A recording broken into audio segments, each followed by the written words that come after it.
ಇದೆಲ್ಲ ಹೊರತುಪಡಿಸಿ ಹೇಳೋದಾದರೆ ಅಂದರೆ ಈ ಈ ಥಿಯೇಟ್ರ್ಗಳ ಸಂಖ್ಯೆ ಅಂದರೆ ಗಾಂಧಿನಗರದ KG ರಸ್ತೆಯಲ್ಲಿರುವಂಥ 3ರಿಂದ 4 ಥಿಯೇಟ್ರಲ್ಲಿ ರಿಲೀಸ್ ಆಗ್ತಾರಂಥದ್ದು ತುಂಬ ವಿಶೇಷ ಅಂತ ಹೇಳ್ಬೋದು. ಸೊ ಹಿಂದೆ ಈ ಥರ ಯಾವ್ದಾದ್ರು ಸಿನಿಮಾಗಳು ಆಗಿದ್ವಾ ಮತ್ತು ಅದಕ್ಕಿಂತ ಇದು ಎಷ್ಟು ಡಿಫ್ರೆಂಟ್ ಆಗ್ತಾ ಇದೆ ಅಂತ?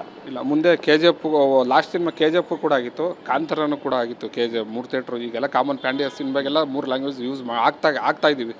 ಇದು ಇನ್ನೊಂದು ಏನಾಗಿದೆ, ಈಗ ಏನು ಬೇಕಾಗಿರೋದನ್ನ ತಮಿಳು ಸ್ಟಾರ್ಟ್ ಆಗಿದೆ ಈಗ 4 ಲ್ಯಾಂಗ್ವೇಜ್ ಆಯ್ತು. ಈಗ ಮೊದಲೆಲ್ಲ 3 ಲ್ಯಾಂಗ್ವೇಜ್ ಆಗ್ತಾಯಿದೆ, ಈಗ 4 ಲ್ಯಾಂಗ್ವೇಜ್ ಅಂತ ಹೇಳ್ಬೇಕು ನೀವು. 3 ಇಲ್ಲಿ ಈಗ ಮೆಜೆಸ್ಟಿಕಲ್ಲಿ 4 ಇದೆ ಈಗ. ಆಮೇಲೆ ಮಲಯಾಳಿ ಒಂದಿದೆ, 5 ಲ್ಯಾಂಗ್ವೇಜ್ ಇದೆ ಇಲ್ಲಿ. 5 ಲ್ಯಾಂಗ್ವೇಜಲ್ಲಿ ರಿಲೀಸ್ ಆಗ್ತಾಯಿದೆ ಮೆಜೆಸ್ಟಿಕ್. ಸರ್, ಈಗ ಟಿಕೆಟ್ ರೇಟು ಹೆಚ್ಚಿಗೆ ಇರೋದ್ರಿಂದ ಅಂದರೆ ಈಗ ಫಸ್ಟ್ ಶೋ ಫ್ಯಾನ್ಸ್ ಶೋ ಅದೆಲ್ಲ ಫುಲ್ ಆಗುತ್ತೆ, ನಂತರದ ಶೋಗಳ ವಿಚಾರವಾಗಿ ಹೇಳೋದಾದರೆ ಹೆಂಗೆಲ್ಲ ಫುಲ್ ಆಗ್ತಾ ಇದೆ ಅನ್ನುವಂಥದ್ದು? ಇಲ್ಲ, ಎಲ್ಲ ಈಗ 5 ಶೋ ಕೊಟ್ಟಿದ್ದೀವಿ ಒಂದೊಂದು ಥಿಯೇಟ್ರಲ್ಲಿ. 5 ಶೋನು ಒಂದಕ್ಕಿಂತ ಒಂದು ಶೋ ಫಾಸ್ಟಾಗಿ ಫುಲ್ ಆಗ್ತಾಯಿದೆ. ಫುಲ್ ಆಗೋಗಿದೆ, ಯಾವುದು ಬ್ಯಾಲೆನ್ಸೇ ಇಲ್ಲ ನಮ್ಮದು, ಎಲ್ಲ ಫುಲ್ ಆಗೋಗಿದೆ. 5 ಶೋನು ಫುಲ್ ಆಗೋಗಿದೆ. ಇನ್ನು ಮಾರನೇ ದಿನದ್ದು ಕೂಡ ಆನ್ಲೈನ್ ಬುಕ್ಕಿಂಗ್ ಚೆನ್ನಾಗಿ ಆಗ್ತಾಯಿದೆ. ಆರನೇ ನಮಗೆ ಗುರುವಾರಲೂ ಫುಲ್ ಆಗುತ್ತೆ, ಶುಕ್ರವಾರಲೂ ಫುಲ್ ಆಗುತ್ತೆ, ಶನಿವಾರಲೂ ಭಾನುವಾರ ನಮ್ದೇನು ಕೇಳಂಗಿಲ್ಲ. ಟೈಮ್ ಕಂಟಿನ್ಯೂಸ್ ಹೌಸ್ಫುಲ್ ಇರುತ್ತೆ. ಸರ್, ಈಗ ಇನ್ನೊಂದು ಪರ್ಟಿಕ್ಯುಲರ್ ಆಗಿ ನಿಮ್ಮ ಲೆಕ್ಕಾಚಾರದ ಪ್ರಕಾರ, ಯಾಕಂತಂದರೆ ಎಲ್ಲ ಸ್ಟಾರ್ಗಳ ಕಲೆಕ್ಷನ್ ರಿಪೋರ್ಟ್ಸ್ ಗೊತ್ತು ನಿಮಗೆ, ಅಂದರೆ ಆ ಸಿನಿಮಾಗಳ ಫಸ್ಟ್ ಡೇ ಕಲೆಕ್ಷನ್ ಏನಿರುತ್ತೆ ಅನ್ನೋಂಥ ಎಲ್ಲ ಮಾಹಿತಿ ಇದೆ. ಈ ಸಿನಿಮಾ ಪರ್ಟಿಕ್ಯುಲರ್ ನಾಳೆ ಕರ್ನಾಟಕದಲ್ಲಿ ಎಷ್ಟು ಕಲೆಕ್ಷನ್ ಮಾಡ್ಬೋದು ಅನ್ನೋಂಥ ನಿರೀಕ್ಷೆಗಳಿದೆ ನಿಮ್ಮ ಅಂದರೆ ಗಾಂಧಿನಗರದ ಮಂದಿ ಮಾತಾಡ್ಕೊಳ್ಳೋವಂಥದ್ದು, ನಿಮ್ಮ ಒಂದು ಬಾಕ್ಸ್ ಆಫೀಸ್ ರಿಪೋರ್ಟ್ಗಳ ಪ್ರಕಾರ ಹೇಳುವಂಥದ್ದಾದರೆ ಎಷ್ಟು ಸಾಧ್ಯತೆಗಳಿರುತ್ತೆ ಅಂತ? ನಾನು ಈ ಸಿನಿಮಾ ಇವತ್ತು ಬಿಫೋರ್ ಕ್ರೇಜ್ ನೋಡಿದ್ರೆ 100 ಕೋಟಿಗೂ ಇನ್ನೂ ಹೈಯೆಸ್ಟ್ ಕಲೆಕ್ಷನ್ ಆಗ್ಬೋದು. ಇದು ಕಲೆಕ್ಷನ್ ಕರ್ನಾಟಕದಲ್ಲಿ 100 ಕೋಟಿಗೂ ಹೈಯೆಸ್ಟ್ ಆಗ್ಬೋದು. ಇದು ರೆಕಾರ್ಡ್ ಬ್ರೇಕ್ ಆಗ್ಬೋದು ಕಲೆಕ್ಷನ್ನು. 100 ಕೋಟಿಗೂ ಹೈಯೆಸ್ಟ್ ಆಗುತ್ತೆ ಕಲೆಕ್ಷನ್. ಅಂದರೆ 100 ಕೋಟಿ ಆಗಬೇಕು ಅಂತಂದರೆ ಅಷ್ಟು ಇಲ್ಲ, ಶೋಗಳ ಸಂಖ್ಯೆ ಎಷ್ಟಿರ್ಬೋದು ಅಂತ? ನಮ್ಮಲ್ಲಿ ಏನು ಮಾಲ್ಗಳು ಪ್ರತಿ ಸಿನಿಮಾಗೂ 10 ಮಾಲ್ ಎಕ್ಸ್ಟ್ರಾ ಆಗ್ತವೆ. ಏನು ಹೇಳೋಕ್ಕಾಗಲ್ಲ ನಮ್ಮ ಕೈಲಿ ಶೋ ಎಷ್ಟಾಗ್ಬೋದು ಅಂತ ಅಂದ್ಬಿಟ್ಟು. ಆಮೇಲೆ ಶೋ ನಮಗೆ ಗೊತ್ತಾಗಲ್ಲ. ಏನೇ ಎಕ್ಸ್ಪೀರಿಯನ್ಸ್ ಇದ್ದರೂ ಏನೇ ಇದ್ದರೂ ಕೂಡ ಅದು ಲೈಸೆನ್ಸ್ ಯಾರು ಕೊಡ್ತಾರೋ ಶೋಗೆ, ಒಂದು ಲೈಸೆನ್ಸ್ ಅಂತ ಕೊಡ್ತಾರಲ್ಲ ಪ್ರೊಡ್ಯೂಸರು, ಅವ್ರಿಗೆ ಗೊತ್ತಾಗುತ್ತೆ ಆ ಶೋ ಎಷ್ಟು ಶೋ ಕೊಟ್ಟಿದ್ದೀವಿ, ಎಷ್ಟು ಸಿನಿಮಾ ಓಡ್ತಾ ಇದೆ ಅಂತ ಅಂದ್ಬಿಟ್ಟು. ಬೇರೆ ಯಾರು ಕ್ಯಾಲ್ಕುಲೇಷನ್ ಮಾಡೋಕ್ಕಾಗಲ್ಲ ಅದು. ಸರ್, ಒಟ್ಟಾರೆಯಾಗಿ ಟಾಕ್ಸಿಕ್ ಕ್ರೇಜ್ ಬಗ್ಗೆ ಮಾತಾಡ್ತಾ ಹೋದರೆ ಒಂದು ರೀತಿ ಅಂದರೆ ಕರ್ನಾಟಕದಲ್ಲಿ ಮಾತ್ರ ಅಲ್ಲ, ಬೇರೆ ಬೇರೆ ಲ್ಯಾಂಗ್ವೇಜಲ್ಲಿ ಬೇರೆ ಬೇರೆ ರಾಜ್ಯದಲ್ಲಿ ಅಲ್ಲಿ ಕೂಡ ನಿಮಗೆ ಹೈದರಾಬಾದಿಗೆ ಫೋನ್ ಮಾಡಿದೆ. ಈಗ ಅವ್ರು ಹೇಳಿದ್ರು, ಏನಣ್ಣ ಇದು ಹೈದರಾಬಾದ್ ಯಾಕೆ ಆನ್ಲೈನ್ ಲೇಟ್ ಆಗ್ತಾ ಇದೆ ಅಂತ ಕೇಳಿದೆ. ಇಲ್ಲ, ಈಗ ನೋಡಿ ಓಪನ್ ಮಾಡಿದ್ದೀವಿ, ಅವ್ರಿಗೆ 50,000 ಟಿಕೆಟ್ ಹೋಗ್ತಾ ಇದೆ. ಬುಕ್ ಮೈ ಶೋ ತೆಗೆದು ನೋಡಿ ಅವ್ರಿಗೆ 50,000 ಟಿಕೆಟ್ ಹೋಗ್ತಾ ಇದೆ ಅಂತಂದ್ರು. ತಮಿಳ್ನಾಡಲ್ಲೂ ಕೂಡ ಕೇಳಿದೆ ನಮ್ಗೆ ಗೊತ್ತಿರೋ ಫ್ರೆಂಡ್ಸ್ಗೆ. ಅವರು ಹೇಳಿದ್ರು, ಈಗ ಓಪನ್ ಮಾಡಿದ್ವಿ, ಜನ ಯಾವಾಗ ಆನ್ಲೈನ್ ಬಿಡ್ತಾರೆ ಅಂತ ಕೇಳ್ತಾರೆ. ಈಗ ಅಲ್ಲೂ ಕೂಡ ಬುಕ್ ಮಾಡಿದೆ, ಅಲ್ಲೂ ಕ್ರೇಜ್ ಜೋರಾಗಿ ಹೋಗ್ತಾ ಇದೆ. ಆಮೇಲೆ ಮಲಯಾಳಂತೂ ಇನ್ನೂ ಚೆನ್ನಾಗೇ ಬುಕ್ ಆಗ್ತಾ ಇದೆ. ಬುಕ್ ಮೈ ಶೋ ತೆಗೆದು ನೋಡಿದ್ರೆ ಎಲ್ಲ ಕಡೆನೂ. ಆಂಧ್ರ ಅಂತೂ ಎಕ್ಸ್ಟ್ರಾನರಿ, ಈಗ ಆನ್ಲೈನ್ ಓಪನ್ ಮಾಡೋರೆ ಎಕ್ಸ್ಟ್ರಾನರಿ ಹೌಸ್ಫುಲ್ ಆಗ್ತಾ ಇದೆ ಆಂಧ್ರ. ಎಸ್ ಸರ್, ಫೈನಲಿ 4 ವರ್ಷ ಆದಮೇಲೆ ಯಶ್ ಅವರ ಸಿನಿಮಾ ತೆರೆ ಮೇಲೆ ಬರ್ತಾ ಇರೋವಂಥದ್ದು. ಮತ್ತು ಈಗ ಪರ್ಟಿಕ್ಯುಲರ್ ಆಗಿ ಅಂದರೆ ಒಂದು ಏಜ್ ಲಿಮಿಟ್ ಇದೆ, ಅಂದರೆ 18 ವರ್ಷದ ನಂತರ ಇರೋಂಥವ್ರು ಮಾತ್ರ ನೋಡಬೇಕು ಅನ್ನೋಂಥದ್ದು ಇರೋದ್ರಿಂದ ಅದು ಯಾವ ರೀತಿ ಸಿನಿಮಾಗೆ ಒಂದಿಷ್ಟು ಸಾಧ್ಯತೆಗಳನ್ನು ಅಂದರೆ ಪಾಸಿಟಿವ್ ಆಗ್ಬೋದು ಅಥವಾ ಕಡಿಮೆ ವಯಸ್ಸಿನವ್ರು ನೋಡೋಕ್ಕೆ ಸಾಧ್ಯತೆಗಳಿಲ್ಲ, ಅದೆಲ್ಲ ಹೆಂಗೆ ಎಫೆಕ್ಟ್ ಆಗ್ಬೋದು ಅಂತ? ಇಲ್ಲ, ಇಲ್ಲಿ ಚಿಕ್ಕ ಮಕ್ಳದು 18 ವರ್ಷದ ಮೇಲೆ ನೋಡಬೇಕು ಅಂತ ಐತಲ್ವ ನೋಡೋಕ್ಕೆ.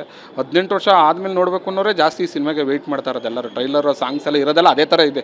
ಹಂಗಾಗಿ 18 ವರ್ಷ ಆದಮೇಲೆ ಯೂತ್ ಹುಡುಗರಿಗೆ 4 ವರ್ಷದಿಂದ ಸಿನಿಮಾ ರಿಲೀಸ್ ಆಗಿಲ್ಲ. ಫ್ರಾನ್ಸ್ಗಂತೂ ಹಬ್ಬ ಸಿನಿಮಾ. 5 ಜನ ಹೀರೋಯಿನ್ ಇರೋದ್ರಿಂದ ಎಕ್ಸ್ಟ್ರಾನರಿ ಆಡಿಯನ್ಸ್ ಎಂಜಾಯ್ ಮಾಡ್ತಾರೆ ಅಂತ ಅನ್ಕೊಂಡಿದ್ದೆ. ಸರ್, ಈಗ ಯಶ್ ಅವರ ಸಿನಿಮಾ ಜರ್ನಿ ನೀವು ಕೂಡ ಅಂದರೆ ಥಿಯೇಟ್ರ್ಗಳಲ್ಲಿ ನೋಡಿರ್ತೀರಿ, ಬೇರೆ ಬೇರೆ ಸಿಚುವೇಷನಲ್ಲಿ ನೋಡಿರ್ತೀರಿ.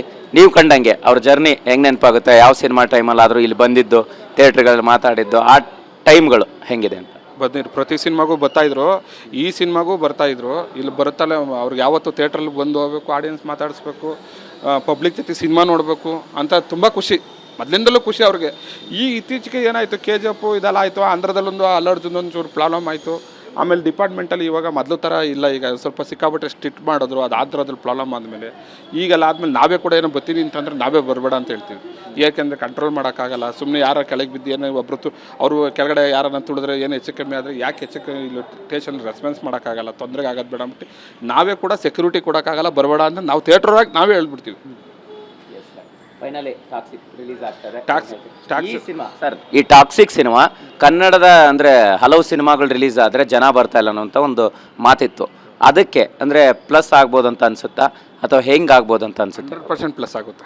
100% ಪ್ಲಸ್ ಆಗುತ್ತೆ. ಯಾವ ಥರ ಪ್ಲಸ್ ಆಗುತ್ತೆ ಅಂದರೆ, ಒಂದು ದೊಡ್ಡ ಸಿನಿಮಾಗೆ ಒಂದು 10 ಮಿನಿಮಮ್ ಒಂದು 10 ಜನ ಒಬ್ಬ ಟಿಕೆಟ್ ತಗೊಂಡು 10 ಜನ ಫ್ರೆಂಡ್ಸ್ ಬರ್ತಾರೆ ಅಂತಂದರೆ 10 ಜನ ಫ್ರೆಂಡ್ಸು ಬಂದು ಸಿನಿಮಾ ನೋಡ್ತಾರೆ ಅಂದರೆ ಅವ್ರ ಮೈಂಡಲ್ಲಿಗೆ ಸಿನಿಮಾ ನೋಡೋ ಮೈಂಡ್ ಇದೆ, ಅವ್ರಿಗೆ ಒಳ್ಳೆ ಸಿನಿಮಾ ಬೇಕು.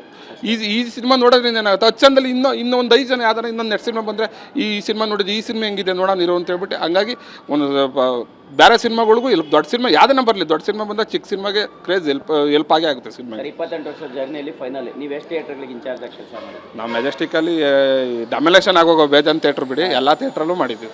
ಎಲ್ಲ ಥಿಯೇಟ್ರಲ್ಲೂ ಸಿನಿಮಾ ಹಾಕಿದ್ದೀವಿ, ಎಲ್ಲ ಥಿಯೇಟ್ರಲ್ಲೂ ವರ್ಕ್ ಮಾಡಿದ್ದೀವಿ. ಎಲ್ಲ ಸಿನಿಮಾಗಳು ಎಲ್ಲ ಥಿಯೇಟ್ರಲ್ಲಿ 100 ಡೇಸು ಒಂದೊಂದು ವರ್ಷ ಸಿನಿಮಾ ಮಾಡಿ ಕಲೆಕ್ಷನ್ ಓಡಿರೋ ಸಿನಿಮಾಗಳಿಗೆಲ್ಲ ನಾವು ಕೆಲಸ ಮಾಡಿದ್ದೀವಿ. Thank you. Sir. Okay, thank you. All the best. Okay, ನಾನು ಕಾಯ್ತಾ ಇದ್ದೀನಿ, ನಾನು ನೋಡಬೇಕು ಸಿನಿಮಾ. ಎಸ್, ಇದಿಷ್ಟು ಅಂದರೆ ಕಳೆದ 28 ವರ್ಷಗಳಿಂದ ಮೆಜೆಸ್ಟಿಕ್ನ ಎಲ್ಲ ಥಿಯೇಟ್ರ್ಗಳಿಗೂ ಕೂಡ ಒಂದು ಇನ್ಚಾರ್ಜ್ ಆಗಿ ಕೆಲಸ ಮಾಡಿದಂತಹ ರಾಜು ಅವರ ಮಾತಾಗಿರ್ತಕ್ಕಂಥದ್ದು.